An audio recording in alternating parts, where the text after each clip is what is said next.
Hello বন্ধুরা, সবাই কেমন আছো? আশা করি সবাই ভালো আছো। আমিও খুব ভালো আছি। আজকে কিন্তু শীতের একটা খুবই জনপ্রিয় রেসিপি বলতে পারো, পিঠের রেসিপি, যেটা তোমাদের সাথে আমি শেয়ার করব। পাটিসাপটা করার ক্ষেত্রে অনেকেরই কী হয়, কড়াইয়ে লেগে যায় বা উঠতে চায় না। কী কী টিপস ফলো করলে যে কড়াইয়ে একটুও পাটিসাপটা লাগবে না আর সহজেই কড়াই থেকে পাটিসাপটা উঠে আসবে, সেইগুলো তোমাদের সাথে আমি শেয়ার করব। প্লাস কি কি কত সহজ পদ্ধতিতে বানালে খুব সহজেই পাটিসাপটা বাড়িতেই বানিয়ে নিতে পারবে ভালোভাবে, সেটাও কিন্তু তোমাদের সাথে আমি কিন্তু আজকে শেয়ার করব। তো পুরো ভিডিওটা কিন্তু দেখো, আর ভালো লাগলে অবশ্যই লাইক শেয়ার কমেন্ট করতে কিন্তু একেবারেই ভুলো না, আর আমার পাশে থেকো। তাহলে আজকের মতো আমি দেখো কি সুন্দর একটা পাটিসাপটা আমি তৈরি করে প্রথমেই দেখিয়ে দিয়েছি, কত সুন্দর কড়াই থেকে উঠে আসছে। তো এইভাবেই আমি দেখাবো। তাহলে কি কি উপকরণ লাগছে চলো দেখি তাহলে। তো প্রথমে একটা বাটি নিয়ে নিয়েছি। এই বাটির মাপে আমি 1 বাটি হলো প্রথমে ময়দা নিয়ে নেব। একটা ছোট আকৃতির বাটি নিয়েছি, সেই বাটির পরিমাপ অনুযায়ী কিন্তু আমি জিনিসগুলো নেব, তাহলে জিনিসটা ঠিক হবে একদম। এই বাটির 1 বাটি আমি নিয়ে নিয়েছি ময়দা, আর হাফ বাটি নেব চালের গুঁড়ো।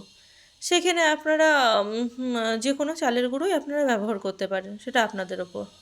তা আমি হাফ বাটি নিয়ে নিয়েছি চালের গুঁড়ো, আর এর মধ্যে দিয়ে দেবো সামান্য লবণ।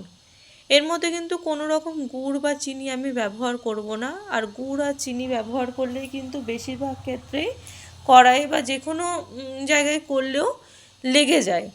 এটা আমার ক্ষেত্রে আমার যেটা প্রযোজ্য, সেটা আমি কিন্তু তোমাদের সাথে শেয়ার করছি। তো প্রথমে সব কিছু আমি মিশিয়ে নিয়েছি, দিয়ে অল্প অল্প করে জল ঢেলে, আমি এখানে দুধ ব্যবহার করব না, আমি জল ঢেলে একটা সুন্দর মতো ব্যাটার তৈরি করে নেব।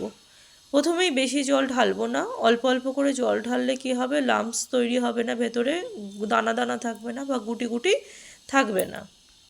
তো এইভাবে মাখিয়ে নিয়ে আমি একটা স্মুথ ব্যাটার তৈরি করে নেব। দেখো ব্যাটারটা কীরকম হয়েছে, আমি দেখিয়ে দিচ্ছি ব্যাটারটা। আর একটু জল লাগতো বলে আমি এর মধ্যে সামান্য জল অ্যাড করেছি। এবার সম্পূর্ণ ব্যাটারটা দেখো কীরকম হয়েছে। এটাকে কিন্তু আমি 20 থেকে 30 মিনিট রেস্টে রাখবো। রেস্টে রাখার পর দেখো ব্যাটারটা এরকম একটা হয়েছে, হাতার গায়ে লেগে থাকছে। এরকমই একটা স্মুথ ব্যাটার কিন্তু আমি তৈরি করে নেব।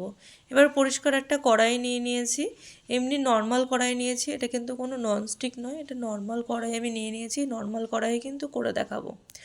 তো প্রথমে খুব সুন্দর করে ভালো করে গরম করে নিতে হবে। তারপরে আমি বেগুনের বোটা বোটা দিয়ে তেল দিচ্ছি। একটা পাত্রের মধ্যে তেল নিয়ে ওই বেগুনের বোটা দিয়ে এরকম করে তেলটা সুন্দর করে আমি কিন্তু কড়াইয়ের চারপাশে লাগিয়ে নেব ভালো করে। প্রথমবার করব তো একটু ভালো করে দিয়ে নিচ্ছি তার জন্য। এবার আমি ব্যাটারটা দিয়ে দেবো 1 হাতা পরিমাণ। যে হাতা দিয়ে আমি ব্যাটারটা গুলেছি সেই হাতা দিয়ে কিন্তু 1 হাতা পরিমাণ ব্যাটার আমি এর মধ্যে দিয়ে দেবো।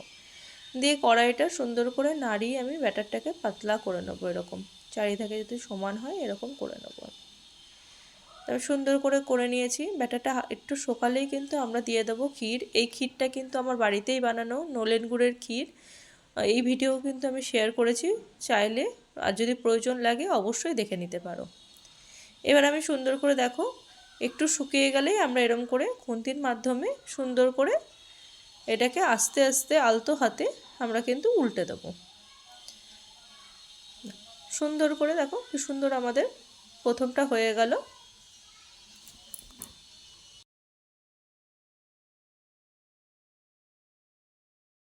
গড়ে নেব একটা, প্রথমে দেখালাম,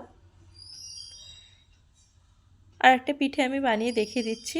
আবারও কড়াইয়ে আমরা সুন্দর করে তেল দিয়ে দেবো, বেগুনের বোটার মাধ্যমে তেল দিয়ে দেবো। দিয়ে আবার 1 হাতার মতো ব্যাটার আমি ওর মধ্যে দিয়ে দেবো। বিশ্বাস করবো না, এতটাই শীতে পিঠে এতটাই ভালো লাগে পিঠে খেতে। আমি খেতেও খুব পছন্দ করি আর বানাতেও কিন্তু খুব পছন্দ করি। খাই হয়তো কম, কিন্তু আমি বানাতে খুবই পছন্দ করি। যে কোনো খাবার আমি বানাতে খুবই পছন্দ করি এবং খাওয়াতেও খুব ভালোবাসি মানুষকে। এই নলেন গুড়ের যে ক্ষীরটা বানিয়েছিলাম এটা এতটাই অসাধারণ হয়েছিল, দোকানের থেকে অনেকই সুন্দর হয়েছিল। তোমরা চাইলে কিন্তু অবশ্যই নলেন গুড়ের মানে গুড়ের মানে ক্ষীরের ভিডিওটা অবশ্যই দেখে নিতে পারো। এইভাবে বানালে কিন্তু তুমি ঘরেও এত সুন্দর নলেন গুড়ের মানে ক্ষীর বানাতে পারবে, সন্দেশ যেটা, আর দোকান থেকে কেনার কিন্তু কোনোভাবে প্রয়োজন পড়বে না। দেখো এইভাবে আমি কিন্তু প্রত্যেকটা পিঠে বানিয়ে নিচ্ছি। আমি যা ব্যাটার নিয়েছি তাতে আমার 12 থেকে 14টা কিন্তু পাটিসাপটা কিন্তু হয়ে গেছিলো। তো এইভাবে আমরা কিন্তু প্রত্যেকটা পিঠে করে নেব। রেসিপিটি ভালো লাগলে অবশ্যই লাইক শেয়ার কমেন্ট করো। তাহলে আজকের মতো আমি শীতের পিঠে নিয়ে হাজির হয়েছি। তাহলে আজকের মতো আসি, আবার নতুন পিঠে নিয়ে অবশ্যই হাজির হব। টাটা।